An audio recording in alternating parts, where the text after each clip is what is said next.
La segunda reunión es sobre la elección de 1916, porque es decisiva. Podemos elegir varias razones. La primera es que es la primera elección presidencial que se hace con el sistema de la ley Sáenz Peña, que estableció el voto secreto y obligatorio y la representación de las minorías. Una de las consecuencias de esto es que los electos, y particularmente el presidente, tuvieron muchísima más legitimidad que sus antecesores. Podríamos suponer que las prácticas electorales también cambiaron sustantivamente, pero en realidad todo indica que esos cambios van más lentamente y que hay un largo periodo de transición hasta que las elecciones se parezcan a las que nosotros conocemos. Luego está el electo, Irigoyen. Una pregunta muy común que se hacía por lo menos hace unas décadas cuando yo era más joven es ¿a quién representaba Irigoyen? ¿A qué sectores sociales? Y la respuesta estándar, que seguramente ustedes conocen, es a las clases medias. El título con Irigoyen, las clases medias llegaron al poder, esa frase es muy común. Los historiadores la han cuestionado absolutamente por todos los lados en que se pueda cuestionar, sin negar de que algo hay en ella de valedero, y probablemente este sea un tema que aparezca o en las exposiciones o en las preguntas. Y luego está la propia figura de Irigoyen, muy interesante, entre otras cosas su extraordinaria capacidad para ganar elecciones. Desde el llano, desde el oficialismo, desde el llano otra vez, era imbatible. En parte esto se debía, y es uno de los temas que estudian mucho los historiadores hoy, a que armó un aparato electoral, una máquina, como se decía entonces, muy eficiente y con ramificaciones en todos los puntos del electorado. Lo hizo mejor que cualquier otro. Pero luego está su persona. Bueno, su persona es un enigma, ¿no? ¿Dónde estaba, en qué consistía el atractivo de Irigoyen, el carisma de una persona que no pronunciaba discursos públicos, pero que por lo menos en privado parece que fascinaba completamente a sus interlocutores? Y en cuanto a las políticas que desarrolló como presidente, que sería otro de los lugares donde uno puede pensar hasta qué punto fueron importantes estos cambios, bueno, es un tema discutible.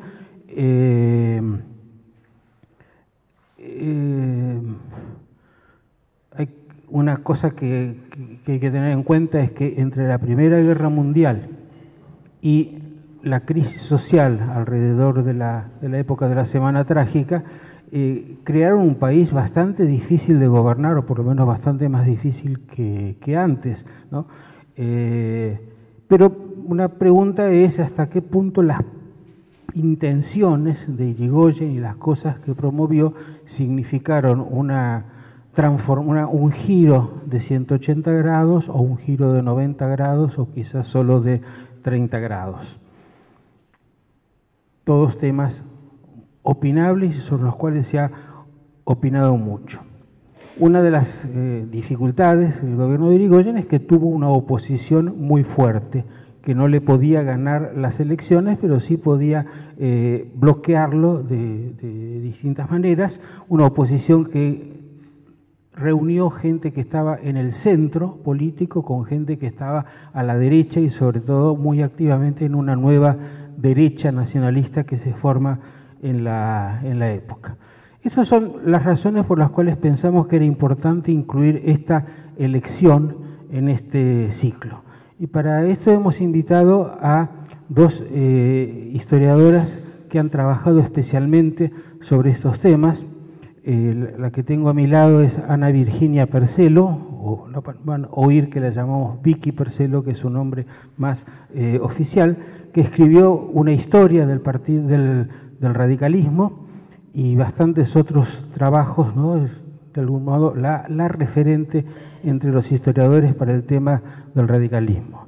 Y un poco más allá está María Inés Stato, es autora de bueno, primero de una tesis doctoral que tuvo el enorme placer de dirigir, y luego de un libro sobre la Fronda, que es el periódico de derecha que más férreamente se opuso a Irigoyen y que de algún modo modificó los modos de comunicación política en su momento.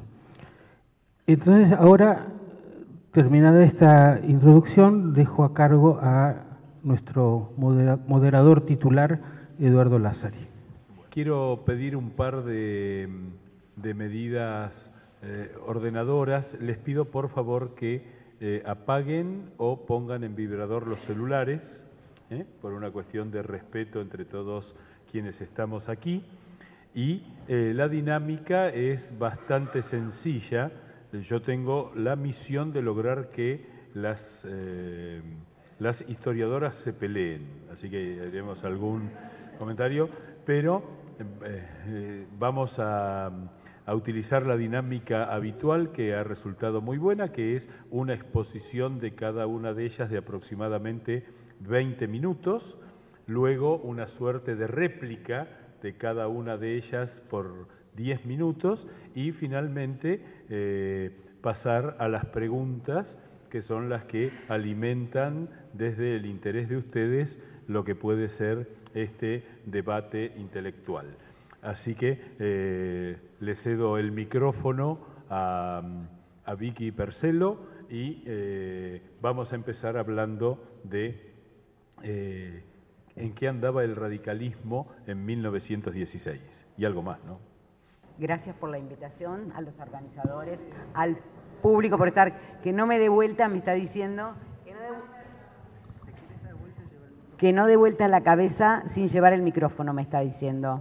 Es decir, cosa que va a ser bastante difícil, pero ustedes sabrán disculparme, y en todo caso, si hacen alguna seña de que no escuchan, yo reitero lo que estaba diciendo.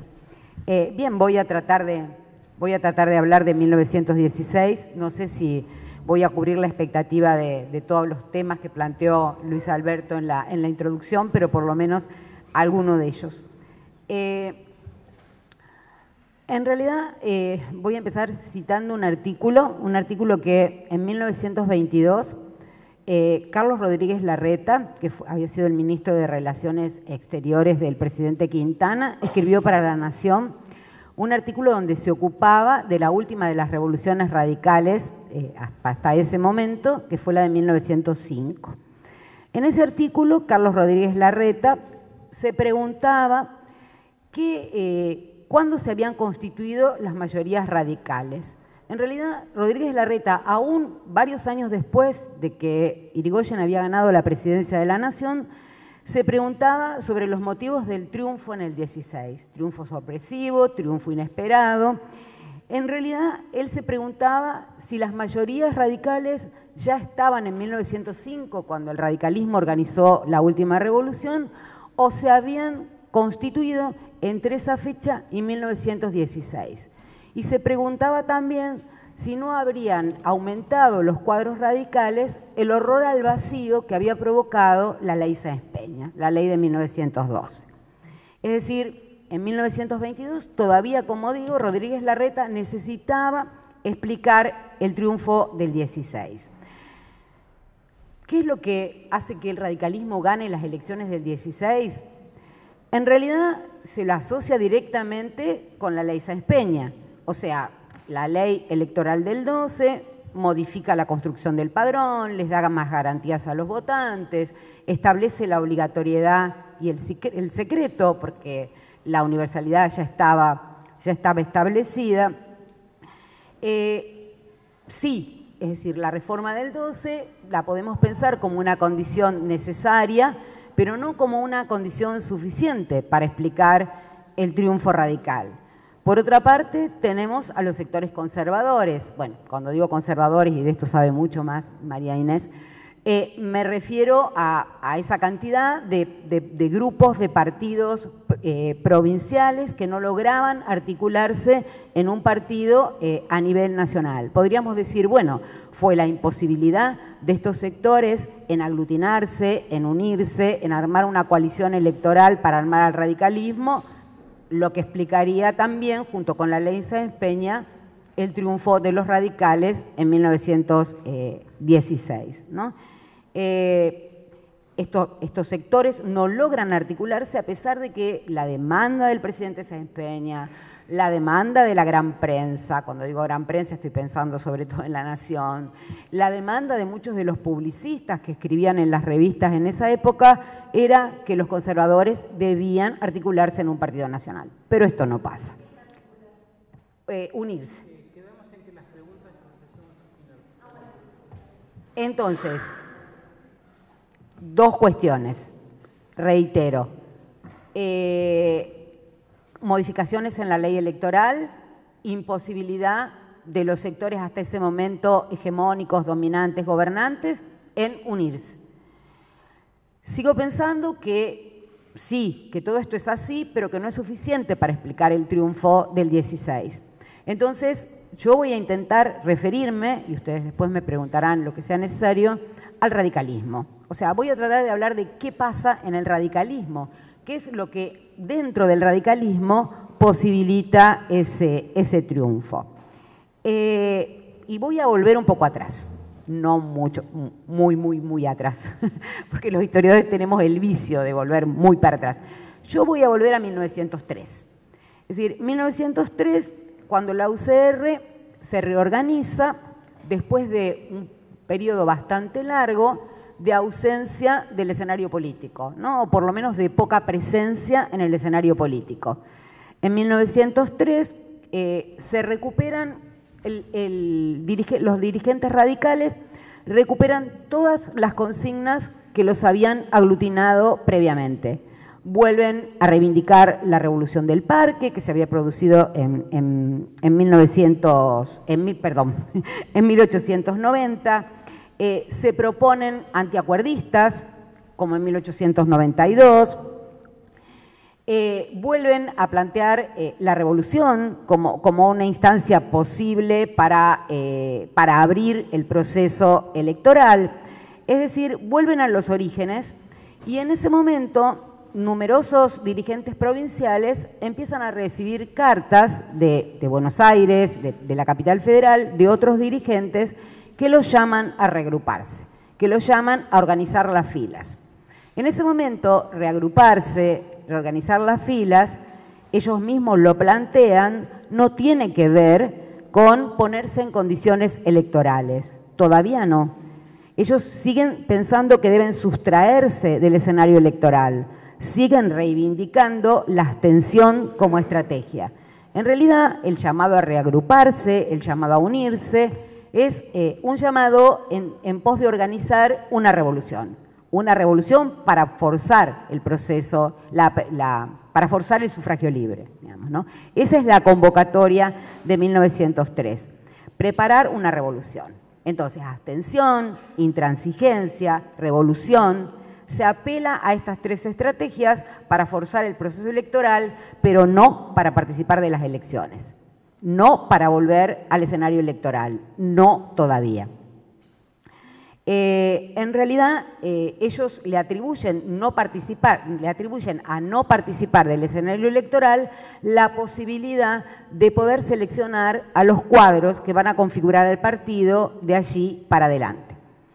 En realidad, en ese momento, el partido entonces empieza a organizarse, los mismos radicales dicen, sin secretarios rentados, sin cargos rentados para organizar los comités,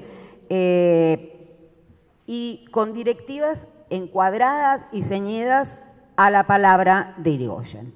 O sea, ¿cuál es la novedad del 3? Que Irigoyen nacionaliza su liderazgo.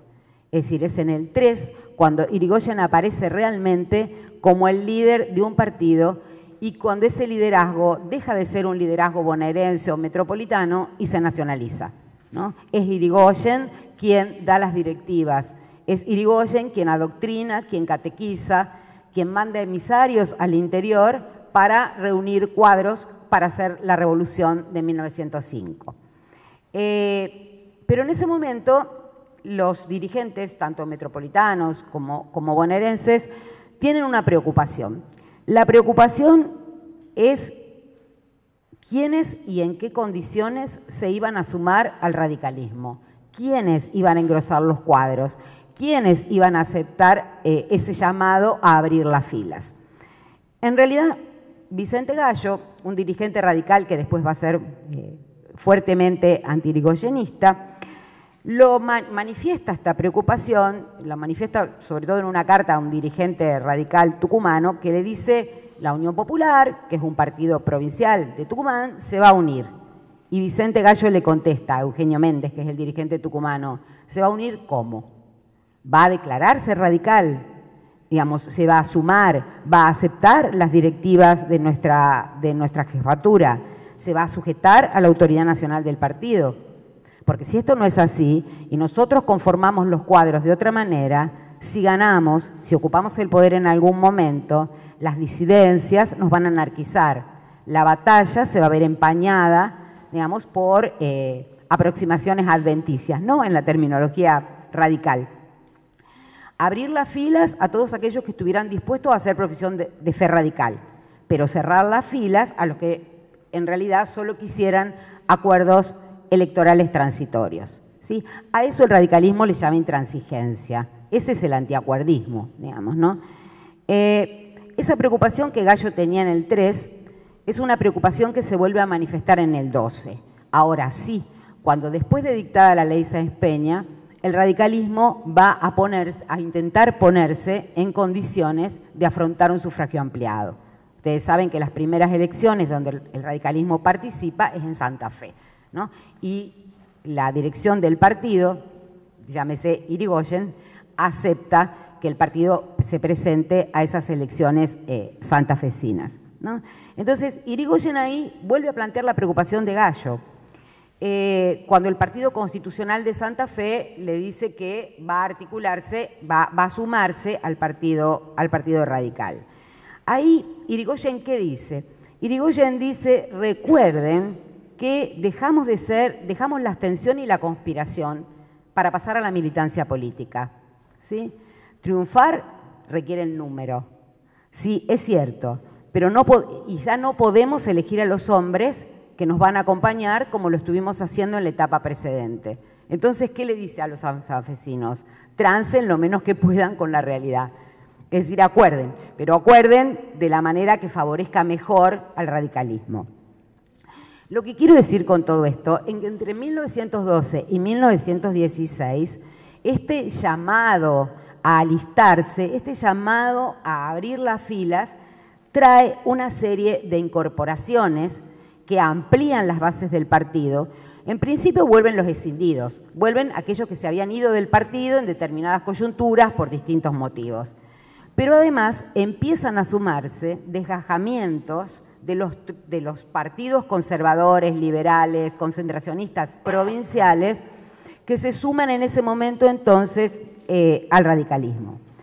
Y muchos de los dirigentes de esos partidos provinciales que se suman entre el 12 y el 16, cuando se abre la posibilidad de participar del escenario electoral, van a ocupar cuadros dirigentes, sobre todo en las provincias donde el radicalismo tiene menos dirigencia, donde los cuadros son más débiles. Es decir, el gobernador y el primer gobernador y vicegobernador de cuadros radicales van a pertenecer a uno de estos partidos provinciales, ¿no?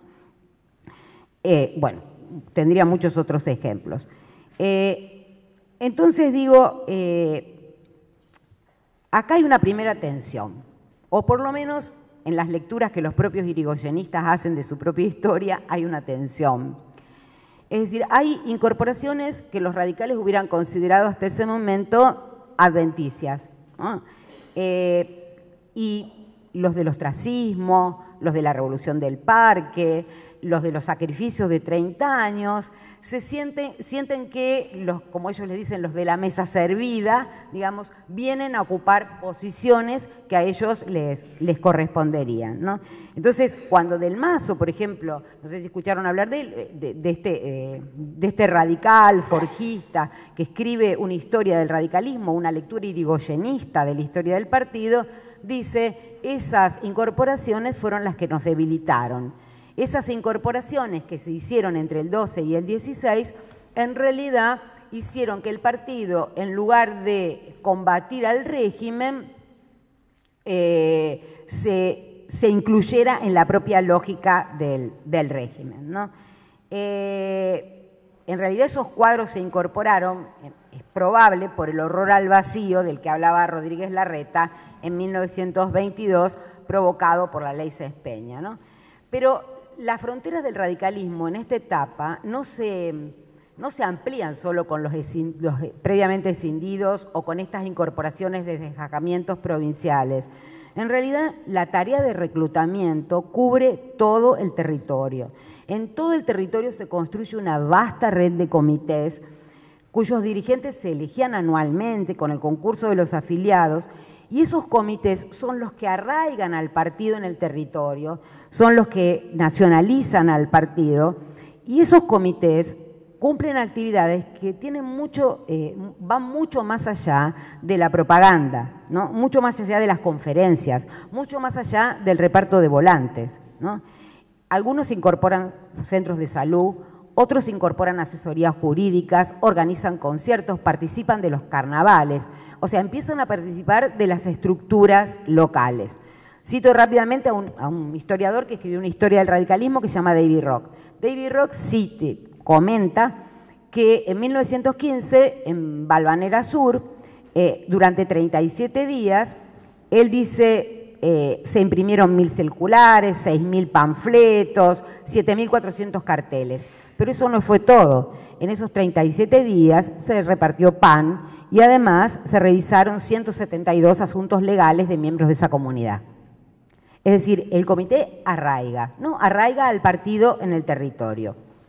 Entonces, ¿qué quiero decir con todo esto? En realidad, el radicalismo abre sus cuadros, se amplía, crece, se nacionaliza, se arraiga en el territorio y responde mucho más exitosamente, como decía Luis Alberto al principio, que sus adversarios, a esta idea de prepararse para un sufragio ampliado, de prepararse para los cambios que trajo la ley Sáenz Peña. Se arraiga en la comunidad, de esos comités se sube a los organismos provinciales, de los organismos provinciales a un organismo nacional, haciendo que, capitalizando grandes cuestiones muy generales, cuestiones que también el socialismo reivindicaba, por ejemplo, como la libertad del sufragio y la moralidad administrativa.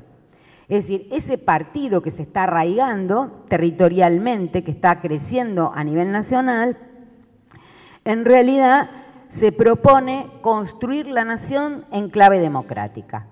Esa es la tarea, esa es la misión, ¿no? Esa es la tarea, ese es el nexo.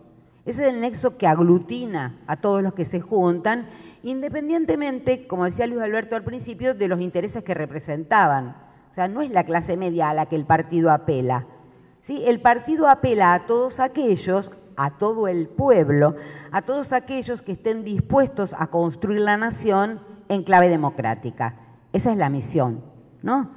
Entonces, paralelamente a que se construye un partido, una máquina, un aparato, una estructura, que esto me parece que es lo que menos se dice del radicalismo. El radicalismo es un partido, es el primero en nacionalizarse, digamos, y en estructurarse, en ser un partido orgánico, estructurado. Junto con eso aparece la religión cívica, aparece la identidad, aparece la causa, aparece la misión, ¿no? Y esa aparición de la causa, de la misión, tampoco está exenta de tensiones. Así como la organización se tensiona, también se tensiona la causa, ¿no? ¿Con qué se tensiona la causa? Esa idea de Irigoyen de que el radicalismo es la nación y que tiene que construirla, que su tarea es construirla en clave democrática. En realidad se tensiona con la historia previa del radicalismo, se tensiona con Alem, se tensiona con la idea de que el radicalismo era un partido impersonal, Y además de ser un partido impersonal, era un partido que debía tener un programa, ¿sí? La causa no tiene programa, la causa es causa en la perspectiva de Irigoyen, ¿no? Entonces, ¿qué piensan estas personas que reclaman programa? Piensan que no tener programa en realidad subordina todo el accionar del partido a una jefatura única, a una jefatura indiscutible, indiscutida, digamos. En realidad, refiero rápidamente, no sé cómo estoy de tiempo, pero ¿me quedan? ¡Qué horror! Digo, bueno, no los voy a perder en charla. Después con las preguntas amplio. En realidad, iba a referirme muy rápidamente a un momento en que a mí me parece que se establece esta idea de la causa, esta idea de la religión cívica, y que, que es 1909, que es el momento en que Irigoyen polemiza con el presidente del partido. Él, el líder del partido, polemiza con el presidente, que es Molina, que es un radical cordobés. En esa polémica, en la que no me voy a extender porque no tengo tiempo, en realidad es el momento en que aparece más claramente la perspectiva irigoyenista de cuál es la misión del partido. Aparece definida la causa. Y aparece definida la causa de manera dicotómica en relación al régimen. Todos los que no son la causa son el régimen, ¿no?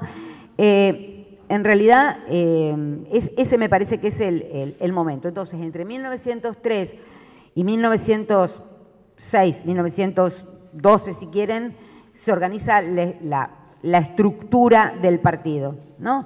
Y junto con la estructura del partido se va definiendo una identidad que tiene como novedad el liderazgo de Irigoyen y que tiene como novedad esta idea de que el radicalismo tiene una misión, ¿sí? Es identitariamente una causa opuesta a los gobiernos electores precedentes, ¿no? Bien, no sé, si no me queda nada, no me queda nada. Bueno, no, lo que iba a decir es que de hecho durante toda la campaña electoral los propios radicales se defendieron de esta idea de la ausencia de programa, ¿no? Bueno, si finalmente, decían algunos, los partidos ingleses o los partidos americanos tampoco difieren demasiado entre sí, también invocan grandes cuestiones o grandes causas. ¿Por qué el radicalismo va a ser aquello que los doctrinarios quieren que sea? El radicalismo es lo que es un estado de la conciencia colectiva, tiene una misión, etcétera, etcétera, ¿no? Causa, partido, religión cívica, máquina, digamos, apelación al todo, referencia a la parte, todo esto convive. En ese momento en el radicalismo, todo esto aglutina, todo esto le sirve, digamos, para ganar elecciones. Gallo, que es un impersonalista, un alemista, alguien que va a ser antirigoyenista, en ese momento dice, el radicalismo es un partido impersonal y democrático que agrupa soldados de una causa fundamental. O sea, ahí tienen la idea de unión entre causa y partido, ¿no? Bueno, el radicalismo gana las elecciones, aglutina, se pone en condiciones electorales y no solo gana las elecciones del 16, el radicalismo avanza electoralmente y a pesar de las disidencias internas, de las tensiones, de la división del 23, el radicalismo gana elecciones hasta el 30. O sea, de hecho, el radicalismo no sale del poder porque perdió elecciones. Es decir, el radicalismo lo desplaza a un golpe de Estado, ¿no? Bueno, me hubiera gustado hablar un poco de, por un lado, cómo piensan los radicales la cuestión, pero por otro lado, qué pasa con la oposición. Pero yo creo que María Inés se va a referir a la oposición, o sea que después en todo caso vuelvo sobre mi idea sobre la oposición si hay preguntas sobre eso. Gracias y disculpen si me pasé de tiempo. No, perfecto.